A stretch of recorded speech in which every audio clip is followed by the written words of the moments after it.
Welcome back to your own channel Training Stocks. So okay friends, before I start, standard disclaimer वही है कि मैं जो भी शेयर कर रहा हूँ that should be used only for educational purposes. किसी भी तरह की बाय या सेल रिकमेंडेशन नहीं है. तो मैं जो भी शेयर कर रहा हूँ वो टेक्निकल ओपिनियन है based on what I have learned over the time, right? So okay, let's go to the charts. One sec, sorry. Okay अगर पहले तो बैंक निफ्टी के बारे में बात कर लें, राइट? तो मच वेटेड देखिए चैनल ब्रेकआउट आया है बैंक निफ्टी में, और मैंने लास्ट वीक भी कहा था कि दिस चैनल ब्रेकआउट मीन्स अभी जितनी लेंथ है it will travel the same length. That means 56,000 is the target for bank Nifty.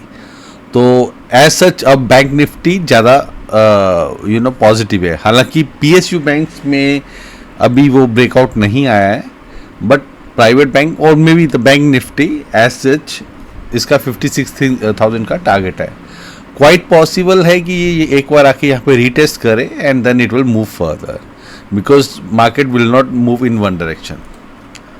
रही बात निफ्टी की, तो निफ्टी के हमारे सारे टारगेट्स मीट होते जा रहे हैं. वैसे तो 26,200 था, उसके बाद 26,500 जो नेक्स्ट है, and then final will be 27,200. तो वो जो 27,200 है दैट इज टेक्निकल टारगेट. उसके बाद भी sometimes what happens is when the target is achieved ना with momentum the trend continues, तो फिर एक ऊपर जाके then it changes the path. तो एनीवे अभी हमारे वो टारगेट इंटैक्ट हैं. Now let's discuss about the stocks. तो सबसे पहले तो ITBC ये एक ETF है निपॉन का. मैंने इसको 36.7 के पास रेकमेंड किया था, द मेंबर्स नो दिस, और मेरा टारगेट फाइनली ये है 49. तो you still continue to hold it. ये अभी इतना ही लेंथ ट्रेवल करेगा. दैट मीन्स इसीलिए मैंने फिर इन्फोसिस TCS जैसे शेयर्स को बाय करने का रिकमेंडेशन भी दिया है फ्रॉम द लोअर लेवल्स. तो अगर आप देखोगे तो ये 49 इज पेंडिंग. अभी क्या रेट चल रहा है? अराउंड 45-46 चल रहा है. तो sooner later it will travel that much. Next is Zomato. 140 पहले 47 पे रेकमेंड किया था, 140 पे, और अब आप देखोगे तो ये देखो मेरा फाइनल टारगेट था 300 जो कि ऑलरेडी अचीव हो चुका है. मैं इसका मतलब ये नहीं है कि इट विल गो डाउन. वो एक फर्दर करेक्शन मूव आएगी, उसके बाद या तो कंसोलिडेट करेगा या कुछ होगा, then it will move further. तो अभी ये क्या कर सकता है? What it can do is it can come to this level 250-255. एक रिट्रेसमेंट होगी क्योंकि टारगेट तो अचीव हो गया ना, and after that it might come. Ideally it should come. कई बार क्या होता है कि न्यूज़ आती हैं like Swiggy is coming and other things are happening, sometimes with momentum it go up, but ideally it should come to this range which is 250-255 range. अगर वहाँ पे आया तो विल फ्रेश बाय देयर. तो ये छोटे छोटे मूव्स को कैच करना sometimes is good when you know the bigger target. हालांकि हमारा जो bigger target that is already done, but still it is possible. अब तो ये पब्लिक फेवरेट होता जा रहा है. जब मैंने शेयर किया था तब तक public was hating this around 47 level. Next is Schaeffler.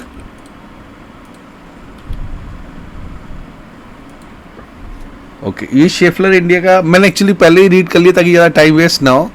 देखो अगर आप देखोगे तो वीकली पे तो इसने ब्रेक कर दिया है सपोर्ट, और अब इसकी जो मेजर बाय जोन है that comes is this range which is 3600 to 3700 approximate लगा लो आप. तो मेरे हिसाब से it should come to that range. वहाँ पे आप एक 50-100 रुपये का स्टॉप लॉस लगा के यू कैन बाय देयर, क्योंकि उसके नीचे तो I don't think it should go below that. But अगर आता भी तो this is how you should trade ना. इसका ये टारगेट था, ये अचीव हो गया. एक चैनल ब्रेकआउट था. अगर आप देखोगे ना, ये देखो 2500 to 2000 अराउंड 1000, एंड देन उतना ही इसने ऊपर 12 कर लिया, ट्रेवल कर लिया अराउंड 1000 और 1200 points. So profit booking gain. तो समटाइम्स व्हाट पीपल से कि यार आप लॉन्ग टर्म होल्ड करो तो it will compound. Yes it will. लेकिन we you know are traders, we take a trade with the momentum, take the profit out and come out of it. अब ये consolidate करेगा महीने, साल, any time. We cannot wait that much. Na? In that time period, we would have taken n number of trades. So it's always go with the trend and yes, जो नहीं trade कर सकते for them investment is best purpose. But for traders, catch the momentum, get out of the when at the target. क्योंकि उसके बाद it may go up, it may come down also. हमें फिर trade मिलेगा. Will you know take, we can take the trade again. अगर मुझे लगा it is reaching here and I see some buy signals, we will buy again here for the same target और मे be beyond that. Next is ADF foods. मैं actually Hindi English I am using both, क्योंकि कुछ members को हिंदी समझ नहीं आती, कुछ को English. So in case if you have specific language preference, तो जब भी आप एक क्वेरी लिखते हो ना, यू कैन आस्क कि हिंदी या इंग्लिश में रिप्लाई करो. तो otherwise I am using both. तो ये हमारा ADF फूड्स है. इसका ये भी टेक्निकल टारगेट था 300, अचीव हो गया है. अब इसका जो नेक्स्ट सपोर्ट बनता है वो ही हमारी ये बाय जोन बनती है. देखो एक ब्रेकआउट भी हुआ है तो बेसिकली क्वाइट पॉसिबल, हालांकि एक बार रीटेस्ट हो चुका है तो, लेकिन अभी भी मेजर जो है वो सपोर्ट यही जोन है विच इज़ 255 250. वही जोमेटो वाला ही लेवल है पूरा. तो एग्जैक्ट सेम लेवल ही चल रहे हैं. FCI, यार आपने FCI you said, I did not find anything in with the name of FCI. Okay, maybe you are talking about SCI. So I will go with the SCI.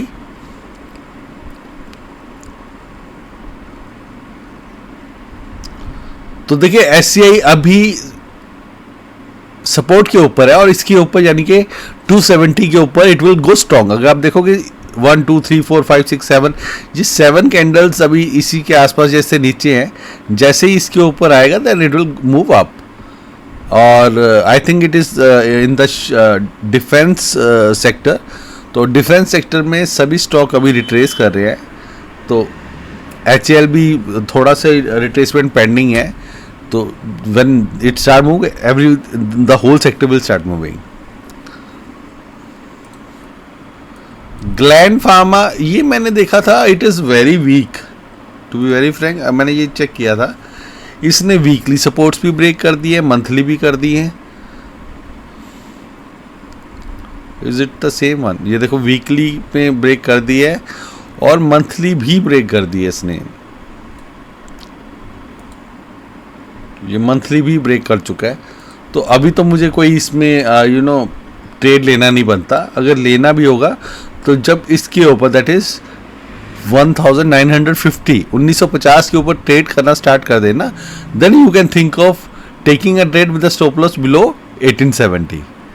अभी तो bottom catch करने की try मत करो. हो सकता है it will come to 1650 levels और उसको ब्रेक किया तो फिर ये नेक्स्ट सपोर्ट जो है दैट इज़ 1500 के आसपास.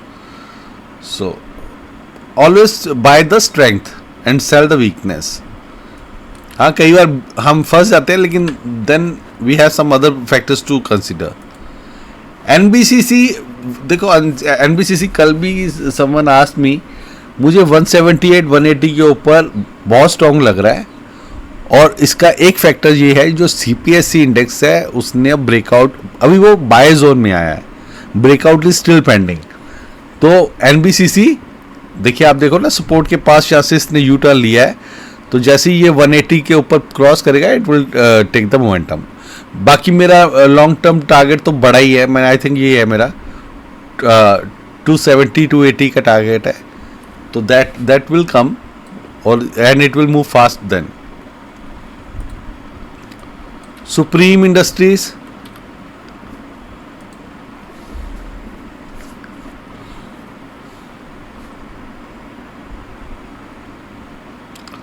देखो it's not much there is not much movement. Okay, it's consolidating वही सपोर्ट के आसपास, यानी कि 5100 5200 ये अब मेजर सपोर्ट बन चुका है. तो अगर आपको लगता है if there is something big happening या कोई ऐसा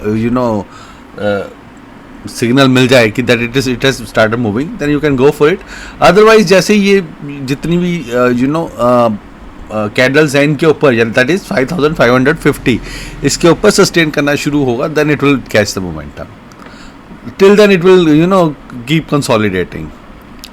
ओके, मेरी नेक्स्ट एक वीकली रिकमेंडेशन है. कोल इंडिया तो मैं दे चुका था. ओके, इस हफ्ते मैंने अभी चेक कर रहा था charts. It is HDFC bank. तो मैंने देखा HDFC बैंक बेसिकली एक चैनल, देखो कितना बड़ा चैनल ब्रेकआउट हुआ है इसका. यहाँ पे ये पहले ये चलता था बट यहाँ पे सस्टेन नहीं कर पाता. Now it is sustaining.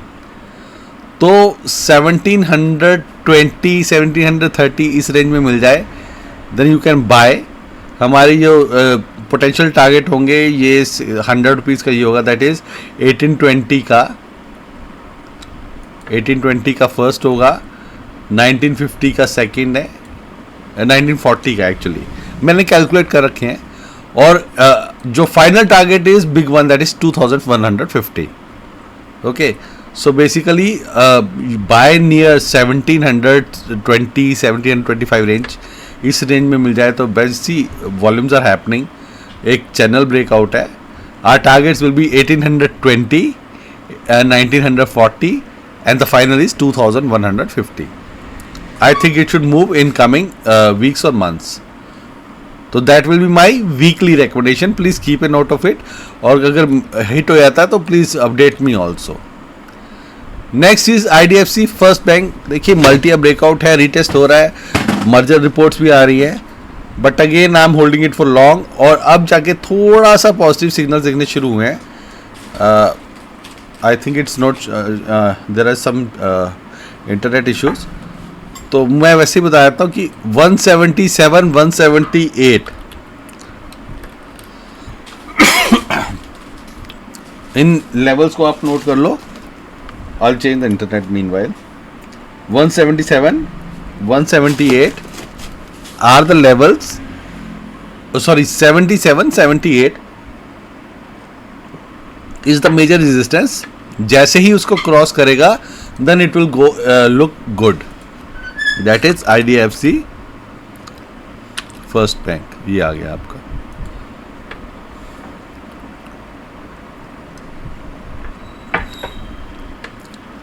देखो अभी 74 के आसपास है. Nothing much to lose. ये हमारी बाय जोन है बेसिकली. 78 77 इसके ऊपर buy it will be strong.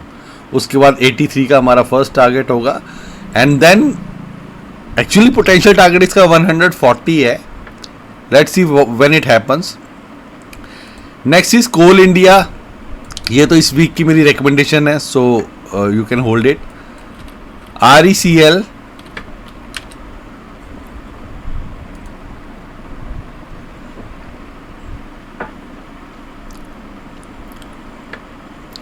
देखो PSU सभी अच्छे लग रहे हैं. देखो आप यहाँ पे हमारा एलिगेटर क्रॉस कर रहा है, स्ट्रॉन्ग होगा 585 575 585 जो कि 10 रुपीज़ की रेंज है, उसके ऊपर और स्ट्रॉन्ग हो जाएगा. तो आपको बाय करना होगा, वहाँ पे बाय करना. स्टॉप लॉस हमारा रहेगा 560 के नीचे या 550 कर लो आप. अब PSU चलेंगे, सारे चलेंगे. बहुत पेशेंस चेक की. ICICI बैंक, देखो HDFC बैंक मुझे ज़्यादा बेटर लग रहा था. ICICI बैंक अभी एक टारगेट तो अचीव होने वाला है. ये था मेरा टारगेट 1350. ये I think I had share this in last video. वो अचीव हो चुका है. अब ये नीचे आएगा, maybe it can come to 1250 1260, then we can think of buying. But for the timing मुझे HDFC बैंक ज़्यादा बेटर लग रहा है. लक्ष्मी ऑर्गेनिक्स,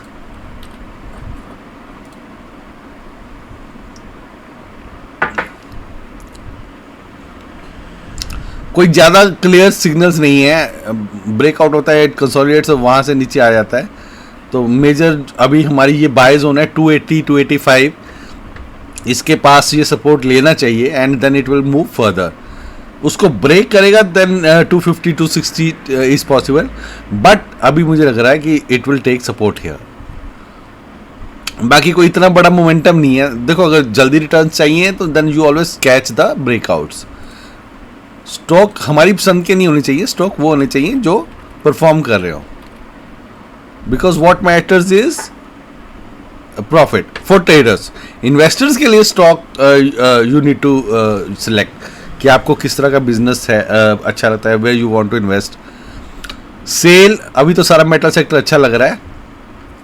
145 का टारगेट आप 145 का एक रेजिस्टेंस जोन है, यू नोट इट। इसके ऊपर ये पॉजिटिव हो जाएगा, उसके ऊपर इट कैन गो टू 156 और देन 170 इज ऑल्सो पॉसिबल और मे बी फर्दर। तो अभी तो सारा वैसे ही अच्छा लग रहा है। मोरपेन लैब्स 66 पे कैच किया था मैंने, ग्रुप में शेयर भी किया था, सोचा था थोड़ा नीचे आएगा, विल बाय दिया but it did not come. अब मुझे लग रहा है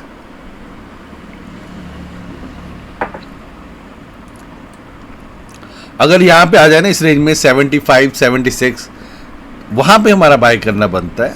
तो बाकी मेरा टारगेट इसका 120 का है, 100 का हो गया, अब नीचे आएगा तो 80 रुपीज़ तक तो बनता ही है ना आना है इसका, क्योंकि एक वो 120 का टारगेट तभी बनेगा। बाकी 80 के नीचे with momentum 76 75 good time to reenter. अगर आएगा तो please update me, will buy there, I recommend there. Ashok Leyland, यार अशोक लेलैंड मैं 150 160 से बोल रहा हूँ, 300 का टारगेट है, अचीव होगा सूनर देन लेटर। बीच में अप्स एंड डाउन्स, ये देखो ना एक रिट्रेसमेंट हुई, अब यहाँ से पॉजिटिव दिख रहा है। तो बाकी माई मेजर टारगेट इज 300, वो वहाँ तक जाएगा ही जाएगा, it will take time. SBI cards, I think he asked for the SBI card for short term, short term I don't know. मैं आपको कह दूँ कल 2 दिन में मिल जाएगा और कल मार्केट नीचे आ जाए, तो it is not like this ना। इतने शॉर्ट टर्म में एक्यूरेसी बहुत लो हो जाती है। You take the bigger the time frame, higher will be the accuracy, क्योंकि उसमें बहुत सारी नॉइस बीच में फिल्टर हो जाती है। तो SBI कार्ड अभी ये सपोर्ट जोन है 760 750 इसके आसपास आए, यू कैन बाय। देखो अब वॉल्यूम्स हो रहे हैं, ग्रीन कैंडल्स आर देयर, तो एक बाइंग बन रही है। अगर यहाँ से चला तो फिर ये वही हमारे 785 पहला टारगेट जो कि ऑलरेडी हो चुका है, उसके बाद नेक्स्ट जो रेजिस्टेंस बनती है दैट इज 850, वहाँ तक जाने का पूरा चांस है। बट एंट्री आपको इसके आसपास मिल जाए तो अच्छा है। अभी भी थोड़ा सा ऊपर है, but you can start accumulating if you are interested in this. Remember ये ब्रेकआउट नहीं हो रहा, breakout is something different. Breakout में स्ट्रेंथ ज़्यादा होती है, ये रिवर्सल है। तो रिवर्सल में स्लो आते रिटर्न्स, ब्रेकआउट में फास्ट आते हैं। GPIL अच्छा लग रहा है, इसने सपोर्ट ली, नीचे जो मेजर रिट्रेसमेंट, देखो यही होता है कई बार, क्या होता है कि we wait for major retracement level, तो कई इन बिटवीन क्या होता है कि कई बार न्यूज़ आ जाती है या जो स्टॉक है वो बहुत ज़्यादा पॉजिटिव होता है, then it starts moving beyond that time. तो अभी तो ये बाय जोन में है, तो अगर आप यहाँ बाय करना चाहते हो यू कैन बाय। 1000 रुपीज़ के नीचे का स्टॉप लॉस लगा लो, तो आपका 1150 इज पॉसिबल। उसके बाद भी पॉसिबिलिटीज़ हैं, that will check over the time. Raymond का नेगेटिव चल रहा है chart, maybe because they are closing down their units in Bangladesh. तो अभी ये एक सपोर्ट इसने ब्रेक कर दी है, दूसरी मेजर सपोर्ट बनती है। अभी तो एक छोटी सी ये है सपोर्ट 1720, अगर यहाँ पर सपोर्ट ले लेता तो ठीक है, otherwise it will come to 1500। तो फ्रेश ट्रेड आप मत लो। Next is State Bank of India, ये अच्छा लग रहा है मुझे। State Bank of, actually bank Nifty अच्छा लग रहा है तो सभी अच्छे लगेंगे। तो मुझे देखो आपने इसने 2 दो कैंडल्स का ब्रेक किया है high, now it is coming to buy zone. Okay, तो अभी 810-15 के ऊपर ये और पॉजिटिव हो जाएगा, you can bye there with the stop loss below this candle, जो कि 800 के नीचे का 20 रुपए का स्टॉप लॉस लगा के you can bye there fresh. मेरे लिए दोनों ही अच्छी हैं, स्टेट बैंक ऑफ इंडिया और HDFC बैंक। सेंस्टा ये मैंने चेक किया था यार, ये भी नया स्टॉक है। देखो अब आप इसमें चार्ट्स ही नहीं बने, मैं आपको क्या रेकमेंड करूं, मंथली चार्ट्स नहीं बने, वीकली नहीं बने, आप देख रहे हो। तो उसके बाद डेली पे देखोगे तो डेली में तो सपोर्ट ब्रेक कर रहा है। मुझे अब नेक्स्ट जो सपोर्ट दिख रही है वो यही है 128 120-30। बट ये एक नए स्टॉक्स होते हैं, तो यू नेवर नो कि कहाँ पे बाइंग आ जाएगी, कहाँ पे, because we need bigger time frames. तो इसमें तो आपने अगर लिया है तो यू कैन आइदर एग्जिट और you can buy above this level. But इसमें मेरी कोई टेक्निकल ओपिनियन नहीं मैं दे सकता, जब I need at least 6 to 8 months charts. जितने बड़े चार्ट्स होंगे उतनी ज़्यादा क्लैरिटी होती है। Okay, I think all the stocks are done, so that will be all for today. Have a nice day, bye bye.